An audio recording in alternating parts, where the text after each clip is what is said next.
Dadasi? Dadasi? Ha, Dadasi, telefoningizni ekraniga men rasmimni qo'yib qo'yibsiz-a? Voy, dadasi ko'rib shunaqa xursand bo'ldim. Demak, meni shunchalik yaxshi ko'rib ardoqlarkansiz-da, dadasi. Endi-chi sizga yanada itoatli bo'laman. Hamma ishlaringizni xo'p bo'ladi deb qilaman. Umuman gap qaytarmayman, dadasi. конечно xotin. Sani-chi? Vahshiylarcha sevaman, tushunyapsanmi? Voy, yo'g'i. Xotin, men seni vahshiylar sevaman, tushunyapsanmi? Sen meni borimsan, butun jahonimsan. Sen bilmaydigan yana bitta sabab bor-da.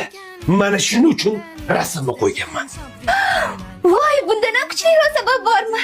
Albatta xotin, bu gaplarni eshitish uchun aniq o'tirib olish kerak. Qani o'tirchi? Voy, albatta dadasi, o'tiraman. Xo'sh, qanday sabab ekan? Bilasanmi? Erkak kishini boshida shunaqa ko'p muammolar o'tadi. Bu yoqda kredit, oilani boqish, ko'chadagi muammolar, ishdagi muammolar, ota-onaga qarashish, xullas dahshatli muammolar ko'pda. Erkak shuning uchun ba'zida siqiladi, ba'zida yig'laydi. Mana shu paytda shunday telefonim olamanda seni rasmingga qarayman. Voy, shunda biroz yengil tortasizmi? Конечно. Yo'q.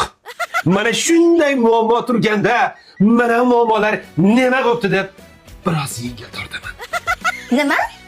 Xotin, sen menga bespashshatli motivatsiyasan.